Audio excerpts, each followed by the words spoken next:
नमस्कार, आप देख रहे हैं महाबहस। आपके साथ में हूं अमित गर्ग शुक्ला। अभिनेता सुशांत सिंह राजपूत की मौत ने बॉलीवुड फिल्म इंडस्ट्री को हिलाकर रख दिया। उनकी मौत के बाद कई ऐसे सितारे हैं जो खुलकर फिल्म इंडस्ट्री में भाई भतीजावाद होने की बात कर रहे हैं।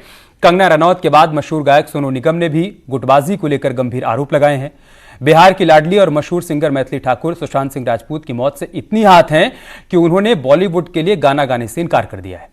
कुल मिलाकर सुशांत के जाने से बॉलीवुड अशांत हो गया है, लेकिन सवाल ये उठ रहा है कि क्या बॉलीवुड में यूपी बिहार के लोगों से भेदभाव होता है, जबकि बड़े सितारों की कई फिल्में इन्हीं राज्यों में टैक्स फ्री कर दी जाती हैं और यूपी बिहार की सरकार फिल्म बनाने को लेकर इन्हें तमाम तरह की सहूलियतें भी देती है।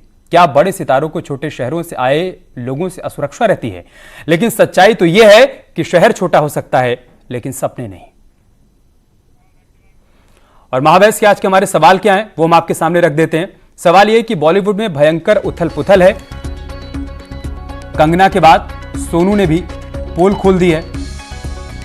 इसके अलावा सुशांत के जाने से बॉलीवुड अशांत हो गया है। बॉलीवुड में यूपी बिहार के लोगों से भेदभाव कौन कर रहा है, क्यों हो रहा है, इसके पीछे कौन लोग जिम्मेदार हैं, सवाल यह भी है। कल सोनू निगम ने म्यूजिक इंडस्ट्री में भेदभाव को लेकर गंभीर आरोप लगाए थे। क्या कुछ कहा था उन्होंने? चर्चा के लिए हमारे साथ तमाम खास मेहमान जुड़ेंगे। फिलहाल हमारे साथ मैथिली ठाकुर जुड़ चुकी हैं, जिन्होंने बॉलीवुड में गाना गाने से मना कर दिया है, बाइकआउट किया है। उन्होंने कहा कि भविष्य में बॉलीवुड में कोई गाना नहीं गाएंगी। मैथिली, सबसे पहले तो आपका स्वागत है न्यूज 18 पर। मेरा सवाल आपसे है कि बॉलीवुड में भाई भतीजावाद है, ये बात हर कोई मान रहा है, हर कोई कह रहा है, लेकिन भाई भतीजावाद को जो लोग पाल पोस रहे हैं उनका नाम लेने को कोई तैयार नहीं है। ऐसा क्यों है? सबका अपना अपना एक तरीका होता है। पहले कभी को नहीं देखा या फिर रियलाइज नहीं किया है कि कैसा बीत रहा हो। जो हम देखा सुशांत सिंह राजपूत में, ये बिल्कुल ही शॉकिंग है, क्योंकि हम लोग उनको स्ट्रगल करते हुए हम लोग करके ऊपर बढ़ते हुए देख रहे थे, और एकदम से ऐसा फैसला लेना, और वो भी वो कोई ऐसे वैसे इंसान थे नहीं। पढ़ाई में भी उनका अलग स्टैंडर्ड था पूरा, और मतलब हर चीज में वो फिट एंड फाइन थे, लेकिन एकदम से सुसाइड करना ये बहुत ज्यादा मतलब सोचने वाली बात है। हमें नहीं लगता सुसाइड ऐसे कोई कर सकता है। मैथिली, आप सिंगर हैं और सोनू निगम ने कल जो वीडियो पोस्ट किया उसमें उन्होंने कहा कि आगे सिंगिंग लाइन से भी ऐसी खबरें सुनने को मिल सकती हैं, लिहाजा बाद में किसी के चले जाने के बाद ट्वीट करके दुख या अफसोस व्यक्त करने से बेहतर है कि आवाज पहले उठाई जाए। आपने मना कर दिया, आप ये कहनी कि आप बॉलीवुड में गाना नहीं गाएंगी। ये कोई समाधान हो सकता है, या फिर उस व्यवस्था में रहकर उस व्यवस्था को चुनौती दी जाए, आवाज उठाई जाए ऐसे लोगों के खिलाफ? बिल्कुल, आप जो कह रहे हैं वो बात भी ठीक है। वो बात मैंने बहुत पहले से, मतलब मैं एक राइजिंग स्टार नाम के शो से अपेयर हुई हूँ, तब से लोग मुझे पहचान रहे हैं, और उसके बाद से मैं काफी जगह प्रोग्राम्स में गई हूँ। मतलब काफी सारे लोगों ने मुझे पहचाना है। इंडस्ट्री के भी बहुत सारे लोग, लगातार उनसे बात होती रहती है, बोलते हैं कि हाँ आप आइए, हम लोग करते हैं काम। फिर उसके बाद एक दो बार कुछ कंपनीज ने हमको बुलाया, मैं पापा के साथ मुंबई गई थी, लेकिन सब कुछ क्लियर होने के बाद वो लोग एक अग्रीमेंट दिखाते हैं, कॉन्ट्रैक्ट दिखाते हैं कि आप ये करेंगे तभी आप हमारे कंपनी के आर्टिस्ट बनेंगे, और हम आपके ऊपर मतलब हम आपको अपॉर्चुनिटीज देंगे कि आप अपने सिंगल्स निकालें, मतलब डेब्यू करें। तो वो कॉन्ट्रैक्ट ऐसा होता है कि आपको जिंदगी भर उन्हीं के साथ रहना है, किसी और जगह गा नहीं सकते। और अगर आप कहीं परफॉर्म करने जा रहे हो तो 30% आपको रखना है, 70% आपको उनको देना है। और ऐसे मतलब ये तो थोड़ी नॉर्मल लग रहे हैं सुनने में, इससे भी और मतलब डीप क्लॉजेस होते हैं कि मतलब आप साइन ही नहीं कर सकते। तो क्या ऐसे आर्टिस्ट फिर वहां से छोड़ के, काफी सारे मैंने देखा उनके अंदर और बहुत सारे आर्टिस्ट थे जो लगे हुए थे, मतलब पूरी जिंदगी उन्हीं के लिए गाएंगे। लेकिन मैं और हम लोग का ऐसा तरीका नहीं है काम करने का, क्योंकि मैं पहले से ही दूसरी जगह से आती हूँ, बिहार की रहने वाली हूँ, और मुंबई मेरा अपना जगह नहीं है, और मैं नहीं सोच सकती कि वहाँ के लोग मतलब इसमें कोई दो राय नहीं मैथिली कि आप किसी पहचान के मोहताज नहीं है। सोशल मीडिया पर लाखों करोड़ों लोग आपको पसंद करते हैं, आपके गाने की शैली को पसंद करते हैं, लेकिन आपकी बातों से लग रहा है कि आपका अनुभव भी बहुत कड़वा रहा है। इन तमाम मुद्दों पर भी हम आपसे बातचीत करेंगे, लेकिन फिलहाल मशहूर कॉमेडियन सुनील पॉल जी इस वक्त हमारे साथ जुड़ चुके हैं। सुनील जी, स्वागत है आपका। सर, आपकी कॉमेडी का हर कोई मुरीद है, लेकिन सुनील पॉल कहाँ है आजकल, दिखाई नहीं पड़ रहे हैं। क्या वो भी भाई भतीजावाद का शिकार हो गए हैं क्या?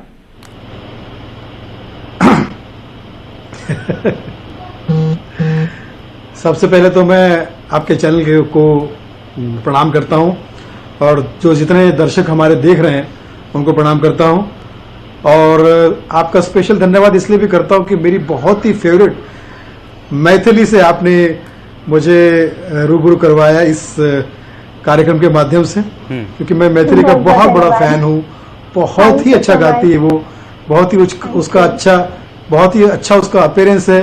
और मुझे लगता है कि अब ऐसे कलाकारों की ज़रूरत आन पड़ी है हमें कि जो अपने आप में एक इंडस्ट्री हो, जो अपने आप में एक कंपनी हो, जो अपने आप में एक व्यवस्था हो, जो अपने आप में एक इंडिपेंडेंट काम करने के लिए तैयार हो।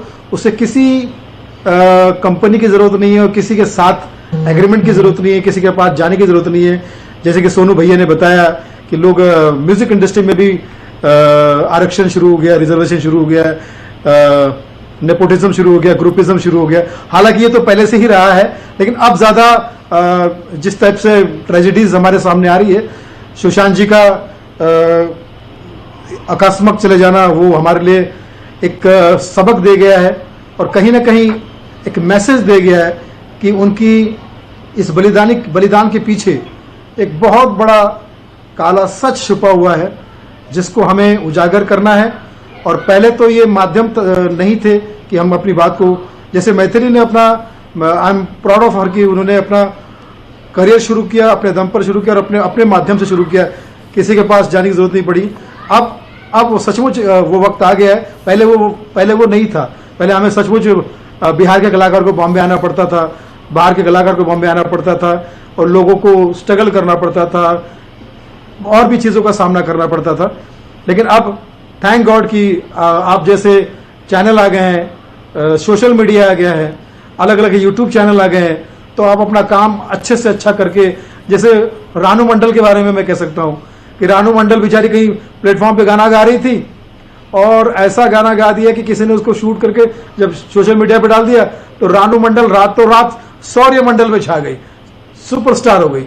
तो मुझे ऐसा लगता है कि अब वो टाइम आ गया है कि हमें किसी के पास जाने की जरूरत नहीं है, किसी के सामने हाथ फैलाने की जरूरत नहीं है। हम अपने आप में स्टार है, सुपरस्टार है। और बाकी ये और तभी ये भाई भतीजा ये कैसे संभव हो पाएगा सुनील जी, ये भी हमारे समझेंगे खत्म हो जाएगा कि क्या बॉलीवुड के समकक्ष एक नई इंडस्ट्री खड़ी की जा सकती है, एक नया विकल्प तैयार किया जा सकता है। लेकिन उससे पहले मैं आपसे समझना चाहूंगा कि इस मुद्दे पर कोई कुछ खुलकर बोलने को तैयार क्यों नहीं है।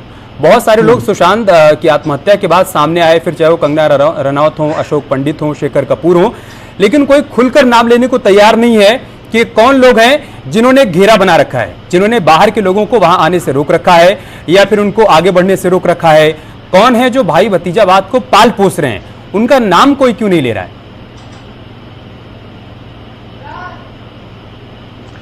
भाई बदकिस्मती से हमारी इंडस्ट्री में एकता कपूर तो है पर एकता नहीं है, करण तो है पर दानवीर नहीं है, मीठा खीर है, खान तो है पर हीरे की खान नहीं है, कोयले की खान है।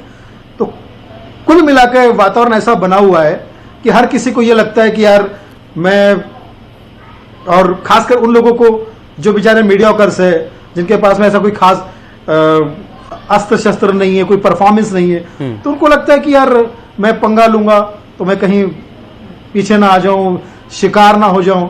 लेकिन इफ्तिदा इश्क है, रोता है क्या, आगे आगे देखो होता है क्या। कंगना रनावत सामने आ गई, सैफ अली खान सामने आ गए, सोनू निगम सामने आ गए, मैथिली सामने आ गई, सुनील पाल सामने आ गया, और लोग भी सामने आएंगे। धीरे धीरे ये तादाद अब बढ़ती जाएगी और ये आरक्षण, ये रिजर्वेशन, ये नेपोटिज्म, ये ग्रुपिज्म, इस पे भारी पड़ेगा हमारा इंथुजियाज्म और हम ही बनेंगे आने वाले समय के मुगल आजम। हम उम्मीद करते हैं कि लड़ाई जारी रहनी चाहिए और ये अंजाम तक इस बार जानी चाहिए। सिर्फ 2-4 लोगों के बोलने तक सीमित ना रहे, बल्कि वो तमाम लोग एक्सपोज हों जो कि इस इंडस्ट्री पर अपना कब्जा समझ रहे हैं, अपनी बाप की बपौती समझ रहे हैं। ऐसे तमाम लोगों को एक्सपोज होना जरूरी है। मैथिली में आपके पास आऊंगा।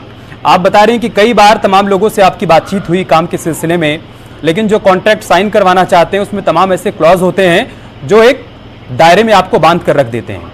थोड़ा उस अनुभव के बारे में और खुलकर बताइए कि वो कौन लोग थे जिनसे आपकी बातचीत हुई, या उन लोगों ने आपको किस दायरे में बांधने का प्रयास किया। ये बात वैसे 1 साल पुरानी है। मैं आपको रिसेंट वाला कुछ बताती हूँ। मैं अभी इसी बीच में एक अवार्ड शो में गई थी जहाँ से फोन आया था कि मैथिली और उनके दोनों भाई, आप तीनों भाई बहन बहुत अच्छा गाते हैं, तो आपको हम अपने स्टेज पे परफॉर्म करवाना चाहते हैं। तो वो बहुत बड़ा अवार्ड शो है जिसमें कि मतलब इंडिया के जितने लीडिंग सिंगर्स हैं, जो जिनके हम गाने सुनते हैं, जितने प्रोड्यूसर्स हैं, एक्टर एक्ट्रेसेस सब आए हुए थे। और वहाँ पे मेरा एक्सपीरियंस कैसा था, मैं मतलब कल हो करके अवार्ड शो मतलब अवार्ड शो शूट होने वाला था। मैं एक दिन पहले आधी रात को पहुंची वहाँ पर, 12 बजे मैं वहाँ पर मतलब जो सेट था वहाँ पर पहुंची। उन्होंने कहा कि आप थोड़ी देर इंतजार करिए, अभी नेहा कक्कड़ है इनका और बहुत सारे और सिंगर्स थे, दर्शन रावल, नेहा कक्कड़ और भी बहुत सारे, मैं नाम भूल रही हूँ। सबका बारी बारी से स्लॉट है, वो लोग रिहर्स करेंगे फिर आपको किया जाएगा। हम लोग इंतजार करते गए, बज गए 3 साढ़े 3। वो बोले कि अच्छा अभी लगता है नहीं हो पाएगा, हम लोग कल करते हैं, कल शूट भी है, हम लोग पहले आपका रिहर्सल करेंगे उसके बाद आपका शूट करेंगे। तो हम लोग कल आराम से मतलब उठ के 11 बजे तक हम लोग सेट पे पहुंच गए, उन्होंने गाड़ी से हम लोग पहुंच गए। उसके बाद वो 7 बजे से ये शूट पूरा शुरू होने वाला था पूरे अच्छे तरीके से, और हम लोग इंतजार कर रहे थे कि कब उससे पहले हम लोग का रिहर्सल हो जाए, हम लोग शूट कर मतलब उसमें आ पाए। फिर करते इंतजार करते आ गए कुछ बड़े बड़े जो कंपनीज है जिनके बारे में हमारे सोनू सर ने भी कहा है, तो वो कंपनी के लोग आ गए और वहाँ उनके जो साइंड आर्टिस्ट हैं, हम लोग तो कहीं के साइंड आर्टिस्ट है नहीं, ना ही मैं कभी साइन करूंगी ऐसी चीजें। तो उनके वो आर्टिस्ट आ गए और उन लोग का अपना रिहर्सल चालू हुआ। वो लोग टेक पे टेक कर रहे हैं, उनका अच्छा नहीं हो रहा तो दोबारा कर रहे हैं, ये सारी चीजें हो रही है। उसके बाद जब हमारे बात आई तो बोले कि नहीं आपका पोस्ट परफॉर्मेंस हम लोग करेंगे। तो हम लोग का सुबह से रात हो गया, फिर रात के 3 बज गए, 3:30 बज गए, और तब जाकर के जब सबका खत्म हो गया तब हम लोग का ना ही रिहर्सल हुआ, बस एक बार 1 टेक में, क्योंकि हम लोग को आदत है कि हम लोग लाइव गाते हैं, लिप सिंक करने की आदत नहीं है। तो हम लोगों ने एक बार में गाया, अच्छा टेक हो गया और वो टेलीकास्ट हो गया। तो मतलब उधर जाके मुझे ऐसा पता चला कि हाँ यहाँ पे सरवाइव करना मेरे बस की बात नहीं है, ना ही मैं इन लोगों के सामने ऐसा हो सकता है कि नहीं सर आप मुझे अपने कंपनी में ले लीजिए, मैं आपके लिए कुछ भी करने को तैयार हूँ, आपके सारे गाने गाऊंगी, ऐसा मैं कभी कर भी नहीं सकती। तो ये बात सुशांत सर के जो न्यूज है उससे बहुत पहले से मेरे दिमाग में था कि मैं कभी भी इस लाइन में नहीं जाने वाली हूँ, क्योंकि यहाँ पे मैं सरवाइव ही नहीं कर पाऊंगी ऐसे लोगों के बीच में। और जब ये इंसिडेंट हुआ तो मैं बिल्कुल श्योर हो गई हूँ कि मैं जो सोच रही हूँ पापा भी बिल्कुल मेरे समर्थन में है और हम लोग कभी ऐसी चीजों में नहीं फंस सकते। इसके लिए आपको सलाम है मैथिली कि आपने बहादुरी दिखाई, खुलकर आप अपनी बातों को रख भी रही हैं और अब तक जो अनुभव आपने स्वयं से प्राप्त किया है, जो कुछ आपने झेला है, उसको आप खुलकर बोल भी रही हैं। सुनील जी, अगर आप हमारे साथ जुड़े हैं तो मैं आपके पास आऊँगा। सर, सवाल ये है कि बॉलीवुड से तमाम लोग निकल कर आए हैं या फिर इंडस्ट्री से बाहर के भी तमाम लोग आए हैं जो खुलकर अब इस मुद्दे पर बोल रहे हैं, लेकिन और क्या कुछ कदम उठाए जा सकते हैं सरकार के लेवल पर? क्योंकि बॉलीवुड के तमाम ऐसे सितारे जो कि भाई भतीजावाद को बढ़ावा देते हैं, वो जब यूपी बिहार में आते हैं तो सरकार की तरफ से तमाम सहूलियतें लेकर अपनी फिल्मों को शूट करते हैं और उसको टैक्स फ्री करवाकर अधिक से अधिक पैसा भी कमाते हैं। तो और क्या कुछ सरकार के लेवल पर कदम उठाया जाए जो आपके मन में आ रहा है?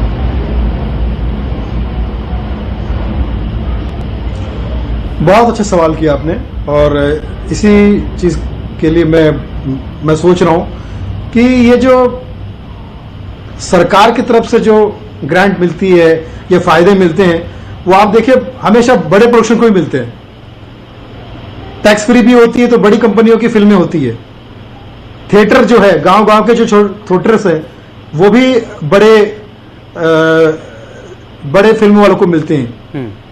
जो रियल टैलेंटेड लोग हैं, जो रियल फिल्म बनाते हैं, जो अपना इंडियन फिल्म सिनेमा बनाते हैं, उस पे आपकी आवाज मुझे रिपीट आ रही है, जरा उसको कुछ करा सकते हैं क्या? बंद करा सकते हैं? मैं अपनी टेक्निकल टीम को बोलता हूं, उसको दुरुस्त करेंगे। आप अपनी बात पूरी करिए। हाँ, उसकी वजह से पूरा सुर टूट रहा है। तो उसमें क्या होता है कि जो बेचारा संघर्ष वाले कार्यरत है, न केवल एक्टर, न केवल मैथिली जैसा टैलेंटेड सिंगर, न केवल सोनू निगम जैसा लेजेंडरी सिंगर, डायरेक्टर भी इससे प्रभावित होते हैं, प्रोड्यूसर भी इससे प्रभावित होते हैं, एक्टर भी इससे प्रभावित होते हैं। तो ये जो पूरा जो ग्रुपिज्म है, इसमें भी सरकार ऐसा कोई कानून बनाए कि इनकी दोनों की स्क्रिप्ट जब आती है तो ये देखने की कोशिश करें कि कौन सी स्क्रिप्ट जो है वो हमारे क्षेत्र में शूट करने लायक है। वो क्या करते हैं, कुछ पोर्शन तो आपके क्षेत्र में शूट कर लेते हैं, आपसे जो आपका क्या कहते हैं उसको शब्द याद नहीं, आपसे जो अमाउंट मिलने वाला वो तो ले लेते हैं, सब्सिडी, हाँ सब्सिडी ले लेते हैं, सब्सिडी ले लेते हैं और बाकी फिर स्विट्जरलैंड में शूट कर रहे हैं, अमेरिका में शूट कर रहे हैं, फला में शूट कर रहे हैं और खुला खुला फिल्म को भी टैक्स फ्री करवा देते हैं और सरकार को भी कहीं ना कहीं वो पानी में उतारते हैं। तो मुझे लगता है कि ये बहुत जरूरी है, क्योंकि मैंने एज ए प्रोड्यूसर 3 फिल्में बनाई हैं। पहली फिल्म को Guinness book of world record मिला था। क्या आपको पता है, मेरी पहली प्रोडक्शन फिल्म को, यह बॉलीवुड की पहली फिल्म थी, बॉलीवुड की पहली फिल्म थी जिसको मैंने बनाया था, भावनाओं को समझो, उसे Guinness book of world record मिला था, लेकिन ये किसी को भी नहीं पता होगा, ये न्यूज दबा दी गई। उसके बाद ये हुआ कि ये जो फिल्म है उसको थिएटर नहीं मिले, जबकि कॉमेडी के सारे बड़े बड़े कलाकार उसमें थे। जॉनी लीवर साहब उसमें थे, कपिल शर्मा साहब उसमें थे, पाकिस्तान के कॉमेडियन उसमें थे, रऊफ लल्ला, शकील सिद्दीकी थे उसमें, राजू श्रीवास्तव थे, मतलब आप नेम इट की, और सारे कलाकार उसमें थे। लेकिन वो फिल्म का लॉस मुझे पूरा के पूरा उठाना पड़ा।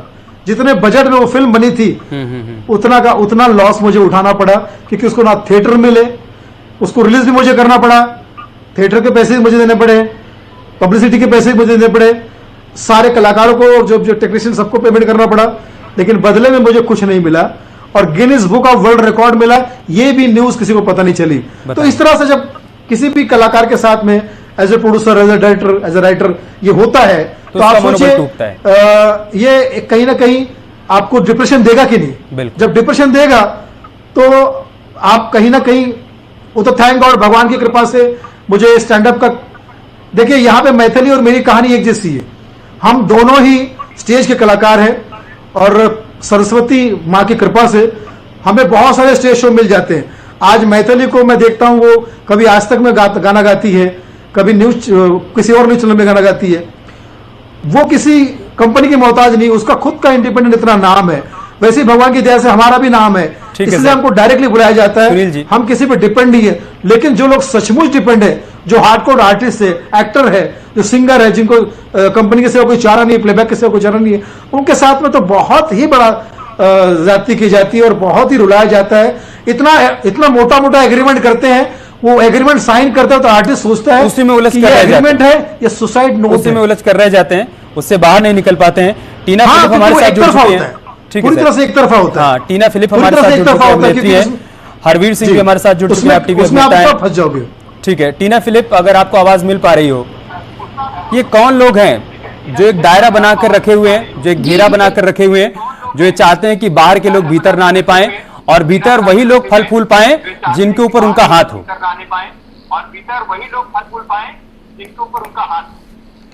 जी, आई थिंक नेपोटिज्म एक ऐसी चीज है जो हर फील्ड में है और डेफिनेटली बॉलीवुड में एग्जिस्ट करती है। लेकिन अगर आप बिल्कुल ही ऐसा कहेंगे कि जो फिल्म खानदान से बिलोंग करते हैं वो लोग बाकी लोगों को they are not letting them come up, तो ये गलत होगा। क्योंकि नहीं तो हमारे पास इतने अच्छे जो कलाकार हैं जैसे कि Ayushman Khurana, Manoj Bajpayee, so many other actors, Anushka Sharma, Priyanka Chopra, ये सब एक्टर्स उभर के नहीं आते। तो I think it's a mix of people who want to promote Bollywood, their own film families and also who respect talent. तो एक मिक्स है, आप ये नहीं कह सकते कि बिल्कुल सिर्फ अपनी फिल्म फैमिलीज ही प्रमोट की जाती है यहाँ पर। टीना जी, आप थोड़ा देर से जुड़ी, इसलिए मुझे नहीं मालूम है कि आप मैथिली ठाकुर की बातों को सुन पाई या नहीं। वो हमारे साथ इस वक्त जुड़ी हुई हैं, वो अपना अनुभव बता रही थी। वो कह रही थी कि कई बार उनको मुंबई बुलाया गया और उन्हें कहा गया कि उनको मौका दिया जाएगा, उसके बाद उनके सामने ऐसी शर्तें रखी गई, ऐसे क्लॉज बनाए गए एग्रीमेंट में, जिससे लगा उनको कि उनको एक दायरे में बांधा जा रहा है और वो मौका उनको मिला नहीं। आखिरकार आज उनको ये फैसला लेना पड़ा कि वो बॉलीवुड में गाना नहीं गाएंगी, जो कुछ हुआ सुशांत के बाद और जिस तरीके के हालात वहां पर बने हुए हैं। तो एकदम से इसको नकार दिया जाए, ये भी तो ठीक नहीं है ना, नेपोटिज्म को।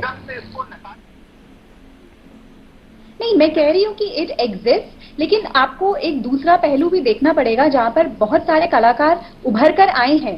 सो I think the solution is to beat the system.